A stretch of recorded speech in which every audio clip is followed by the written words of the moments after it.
दोस्तों, मैं आज एक ऐसे मुद्दे पर बात करने वाला हूँ, जो कि आज की समस्या कोरोना वायरस की समस्या से जुड़ा हुआ है। और इस पर पहले तो बहुत चर्चा हुई थी इस मुद्दे पर, लेकिन अब ये मुद्दा कहीं नज़र नहीं आ रहा। दोस्तों, मुद्दा है श्रमिकों का। आज हमारे देश की जनसंख्या 137 करोड़ हो गई है। इसमें से यदि आधे-आधे हम पुरुष और महिलाओं को बाँटें, तो लगभग-लगभग 65 करोड़ पुरुष और 65 करोड़ महिलाएँ हम मानते हैं। और उनमें अगर बच्चे और बुज़ुर्गों को हम हटा दें, तो लगभग-लगभग 40 से 50 40 करोड़ लोग ऐसे होंगे जो कि भारत को अपना श्रम देते हैं। दोस्तों, भारत की 137 करोड़ जनसंख्या में से अमीरों की जनसंख्या, जिनको कोरोना से कोई फ़र्क नहीं पड़ेगा या जो बैठ के कई पीढ़ियों तक खा सकते हैं, उनकी जनसंख्या बहुत कम है। लेकिन मुख्यतः जनसंख्या वही है जो कि श्रमिक है। श्रमिक केवल यही नहीं है कि जो फैक्ट्री में काम कर रहा है, या केवल वही नहीं है जो कि रोड पे रिक्शा चला रहा है। एक चार्टर्ड अकाउंटेंट, एक ट्यूटर, एक मेरे जैसा व्यक्ति, दुकानों रोज की दुकान लगाने वाले, ये सभी श्रमिक है। छोटे कारोबारी, छोटे कारोबारी के पास पैसा आता है जाता है, वो भी खूब भाग दौड़ करता है, वो भी एक श्रमिक की श्रेणी में आएगा। बड़े व्यापारी वे हैं जिनके पास करोड़ों रुपया बैंक बैलेंस में है या संपत्ति है उनके पास, उनको कोई फर्क नहीं पड़ेगा सिर्फ। अन्यथा सबको फर्क पड़ेगा। बड़े राजनेताओं को, सरकारी कर्मचारियों को नहीं फर्क पड़ेगा। हाँ, बड़ी कंपनी में काम करने वाले बड़े अफसरों को तो नहीं, लेकिन हाँ, बाकी स्टाफ को जो है फर्क पड़ेगा। अब दोस्तों, मुद्दा यह आता है कि श्रम को, जो भारत का श्रम है, उसको कैसे उसका ध्यान रखा जाए। आज एक समस्या आई और हमारे शहर के शहर खाली हो गए। हमारे कारखाने, हमारी फैक्ट्रियां, हमारे कार्यालय, हमारे दुकान बंद हो गए। लेकिन कहीं ना कहीं हमें उनकी चिंता ज़्यादा सताई, लेकिन लोगों की कम। हम हमारी सरकार ने 3 दिन के अंदर प्रधानमंत्री रिलीफ फंड खोल दिया, जो कि सरकारी भी नहीं है। उसके बाद सरकार ने उस समय कोरोना का लॉकडाउन हटाने का फैसला किया, जिस समय उसकी संख्या जब लगाया तो 500-600 थी, जब हटाया तो लगभग 2 लाख पार कर चुकी थी। इसका मतलब यह है कि सरकार के पास रुपए के अलावा और कोई माध्यम नहीं है। लेकिन मैं यहाँ पर यह बताना चाहूँगा कि सरकार के पास दो महत्वपूर्ण माध्यम हैं। एक है संविधान, कानून, नियम, जो संविधान से निकलते हैं, और दूसरा है बंदूक की ताकत। हालांकि बंदूक की ताकत को मैं इस्तेमाल भारत में करने की आवश्यकता नहीं समझता, क्योंकि हमारे यहाँ की जो लोग हैं, हमारे यहाँ के, वो वैसे ही बहुत नैतिक और देशभक्त लोग हैं। ये तो हमारे नेता और सरकारें भ्रष्ट रहे, उसकी वजह से हमारे यहाँ ये प्रभाव पड़ गया कि हमारे यहाँ पर नैतिकता का पतन हो गया। अन्यथा हमारे यहाँ पर नैतिकता है। अब प्रश्न ये उठता है कि इस देश को, या किसी भी देश को बनाता कौन है। दोस्तों, किसी भी देश को बनाने के लिए दो चीज़ें चाहिए होती है। सबसे पहली चीज़ कि वहाँ पे संसाधन मौजूद होने चाहिए, प्राकृतिक संसाधन होने चाहिए, ज़मीन होनी चाहिए, खेती होनी चाहिए, अन्यथा कुछ तो ऐसा होना चाहिए जिसके ऊपर मनुष्य अपना गुजर बसर कर सके। दूसरा, वहाँ पर श्रमिक होने चाहिए, ऐसे हाथ, मेहनत करने वाले हाथ, दिमाग लगाने वाले दिमाग होने चाहिए। तो मनुष्यों से और साधनों से कोई भी राष्ट्र बनता है।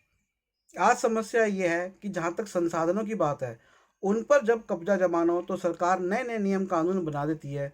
लेकिन आज जब समस्या आई और श्रमिकों की, अर्थात मेहनत करने वालों की समस्या आई कि उनका गुजर बसर करना मुश्किल है, ऐसे में सरकार ने अपने सारे हाथ खड़े कर दिए।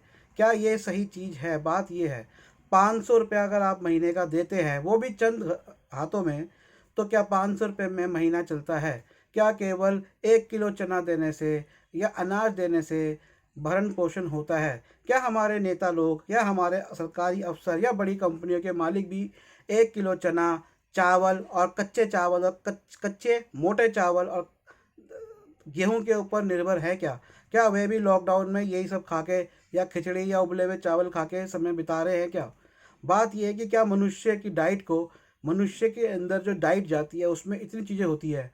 क्या मनुष्य को आपने अब तक जो कोल्ड ड्रिंक पिलाई है, ये कोई लग्जरी नहीं, आपने इसको उसकी ज़रूरत बनाई है।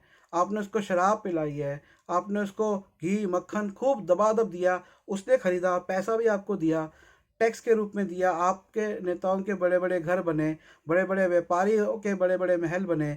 लेकिन आज जब लोगों को ज़रूरत पड़ रही है कि वे उनको सपोर्ट करें, तो कहीं ना कहीं क्या पूरी तौर पर ये दिख रहा है कि ये जो आज का व्यापार मॉडल है, या आज का जो राजनीतिक ढांचा है, आज के राजनीतिज्ञ है, ये बिल्कुल पूरी तरह से असफल होकर, धराशायी होकर एक पिरामिड की तरह गिर गए हैं। ये पिरामिड में ऊपर शीर्ष पर थे और नीचे सब वे करोड़ों लोग थे जो आज सफ़र कर रहे हैं, जिनमें से मैं भी एक हूँ। मैं वीडियो बनाकर डाल रहा हूँ, इसका मतलब ये नहीं कि मैं सफ़र नहीं कर रहा, मैं भी आज करोड़ों लोगों की तरह सफ़र कर रहा हूँ। तो बात ये सोचने की है कि जब ये हमारा जो पिरामिड का ढांचा गिर चुका है, तो क्या हम इस पिरामिड के ढांचे को क्या वैसे ही खड़ा करेंगे कि मेहनत करने वाले मेहनत करते रहेंगे और अपने ऊपर उठाएंगे चंद सरकारी अफसरों को, सरकारी अफसर अपने ऊपर उठाएंगे चंद नेताओं को, और नेता अपने ऊपर उठाएंगे चंद व्यापारियों को? क्या ये ढांचा हमें अब चलाना पड़ेगा? क्या हमें देश, ना केवल हमारा देश, क्या विश्व के बाकी देश भी अब इसी ढांचे पे चलेंगे? इस बात को सोचने की ज़रूरत है। मुझे नहीं लगता कि इस ढांचे पे अब हम चल सकते हैं। मुझे नहीं लगता कि कागज़ के नोटों को हम अर्थव्यवस्था का ज़रिया मान के अब चलाएँ। अब हमें अर्थव्यवस्था अलग तरीके से करनी पड़ेगी। हमें ज़रूरत, आवश्यकताओं और प्रोडक्शन, निर्माण और जितनी उपज है उसको निर्धारित करते हुए नई नीतियाँ बनाकर चलना पड़ेगा। बड़ा व्यापार का मॉडल टाइम टाइम फिक्स हो चुका है, धराशायी हो चुका है। ये लोगों को महीना, 2 महीना, 3 महीना भी नहीं टिका सकता। ऐसा मॉडल की कोई आवश्यकता नहीं है जहाँ पर चंद लोग, एक देश में चंद लोग सालों साल जीवित रह सकते हैं, अपने खाने पीने का गुजर बसर कर सकते हैं मुसीबत आने पर। लेकिन उस देश की अधिकांशतर लोग मुसीबत में महीना, 2 महीना, 3 महीने से ज़्यादा सर्वाइव नहीं कर सकते, ज़िंदा नहीं रह सकते। इसलिए ऐसे मॉडल की ज़रूरत नहीं है। हमें इस मॉडल को पूरी तरह से विध्वंस करना पड़ेगा। इस मॉडल को पूरी तरह से तोड़ के एक नया सामाजिक मॉडल हमें तैयार करना पड़ेगा कि एक व्यक्ति की सामाजिक गारंटी सरकार ले। इस गारंटी को सरकार को लेना पड़ेगा कि भैया, ये समस्याओं में जैसे और व्यक्ति है उनको जो मिल रहा है, चाहे वो प्रधानमंत्री हो, चाहे वो रोड पे रिक्शा चलाने वाला हो, ऐसी मुसीबत काल में उसको इतनी चीज़ें निर्धारित मिलेंगी ही मिलेंगी, और उसको नहीं, प्रति व्यक्ति मिलेंगी ही मिलेंगी। ये निर्धारित करे सरकारें।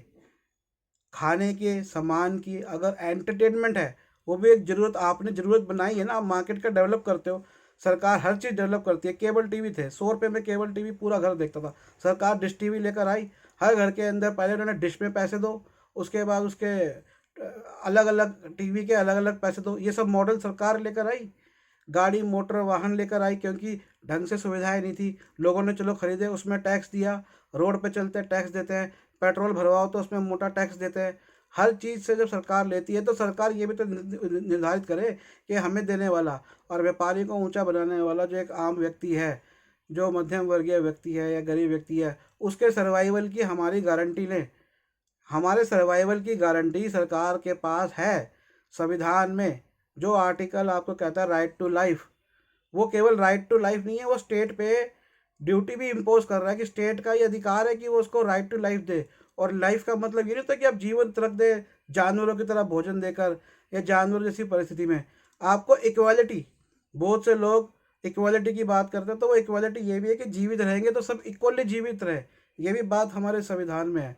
इक्वालिटी में होगा, बराबरी में होगा कि बराबर का भोजन, बराबर के व्यवस्थाएं, बराबर का मनोरंजन, बराबर का चीज़ें हो। अब यदि देश में कोई टाटा, बिरला, अंबानी, अटरम सटरम जैसे इस तरह की कोई संस्थाएं ना ही चले, देश के अंदर जो नए नियम कानून बने, लोगों के हिसाब से बने, नई व्यवस्था का निर्माण आपको करना पड़ेगा। नए बाज़ारों का आपको निर्माण करना पड़ेगा। बाज़ार की जगह पे आपको ज़रूरत, आवश्यकता और साथ में उसकी पूर्ति, इसको अपने हाथ में लेके और निर्धारित रूप से करनी पड़ेगी। इस बात को समझिए। काबिलियत, भगवान बुद्ध ने कहा है बहुजन हिताय। बहुजन हिताय को लोगों ने गलत मान लिया। बहुजन हिताय का मतलब है maximum happiness for maximum people. ज़्यादा से ज़्यादा लोगों को वो खुशी, वो बराबरी, वो संपत्ति, वो ज़रूरत की चीज़ें दे। ये है इसका अर्थ। इस बात को समझने की ज़रूरत है सरकारों को। इस मॉडल को ध्वस्त हो गया है। बहुत से लोग करेंगे, आप कहेंगे कि आपने बता दिया कि भाई चलो मॉडल ख़राब है, हम नहीं मान लेंगे मॉडल ख़राब है, लेकिन नया मॉडल क्या हो, नया मॉडल बन सकता है, उसमें क्या बड़ी बात है? क्या आज से पहले नहीं चलते थे? जब रुपये का आविष्कार नहीं हुआ था तो हजारों लाखों सालों से क्या हमारी मानव सभ्यता चली नहीं थी क्या? ये बात बताइए। जब राजे रजवाड़े नहीं आए तो क्या हमारी सभ्यताएं चली नहीं थी क्या? हमें कुछ ना कुछ तो करना ही पड़ेगा। आज हमारे पास तकनीक है, हम तकनीक का इस्तेमाल कर सकते हैं। फॉर एग्जाम्पल मैं कहता हूँ कि आप प्रति व्यक्ति क्रिप्टो करेंसी, डिजिटल करेंसी से कहते हैं, वो लागू कर दो। प्रति व्यक्ति से मोदी जी ने किया था, भैया इतना ही बैंक से मिलेगा, प्रति व्यक्ति उतना है, तो वो लागू कर दो। रुपया मत दो, एक लिमिट लागू कर दो उसकी, इतनी लिमिट प्रति व्यक्ति, जो करना करो, चाहे प्रधानमंत्री हो चाहे रिक्शा चलाने वाला हो। अब आप कहेंगे कि भाई इसके लिए कौन इंसान मेहनत करेगा, रिवॉर्ड किस तरह का होगा? तो मित्रों, सिर्फ पैसा ही रिवॉर्ड नहीं होता। इस दुनिया के अंदर बड़े बड़े आविष्कारक, बड़े बड़े वैज्ञानिक, बड़े बड़े विचारक, मैं भी आज आपके सामने विचार रख रहा हूँ तो बरसों की मेहनत के बाद विचार रख रहा हूँ, कोई इसलिए नहीं रख रहा कि मेरे को पैसा मिल जाएगा। तो बड़े बड़े काम तो लोगों ने बिना पैसे की चाह के कर दिए। फिर आप ये कैसे कह सकते हैं कि बड़े काम करने वाले, बुद्धिजीवी काम करने वाले लोग नहीं आगे आएंगे अगर पैसे का उनको रिवॉर्ड नहीं मिलेगा, पैसे का प्रोत्साहन नहीं मिलेगा? ऐसी फहरिस्त, ऐसी लिस्ट भरी पड़ी है दुनिया के अंदर कि लोगों ने अपने मन के लिए, किसी ने हवाई जहाज बना दिया, किसी ने क्या आविष्कार कर दिया, सिर्फ इसलिए क्योंकि वे ऐसा करना चाहते थे। ये इंसान की शक्ति है, इसको आप पैसे से प्रेरित नहीं कर सकते। आज करोड़ों रुपया देकर लोग डॉक्टर की सीट, मेडिकल कॉलेज में जाते हैं या इंजीनियरिंग कॉलेज में जाते हैं, विदेश पढ़ने के लिए जाते हैं, तो वो समाज को कुछ देते नहीं है, उनको सिर्फ पैसे के लिए, पैसा दे के जाते हैं और पैसे के लिए काम करते हैं, नया कुछ नहीं देते। तो वो तो सोच के ऊपर है कि आप सोच कैसे विकसित करते हैं समाज में, इस बात को समझने की ज़रूरत है। तो दोस्तों, उम्मीद है कि आप लोग इसको देखेंगे और इसको फैलाएंगे। चैनल को जरूर सब्सक्राइब करिए, नहीं करिए वो एक अलग बात है, चाहे डाउनलोड करके शेयर करिए इस वीडियो को, वो आपके ऊपर है। पर इस विचार को आगे बढ़ाइए, विचार जरूरी है, विचार को आगे बढ़ाइए आप। धन्यवाद।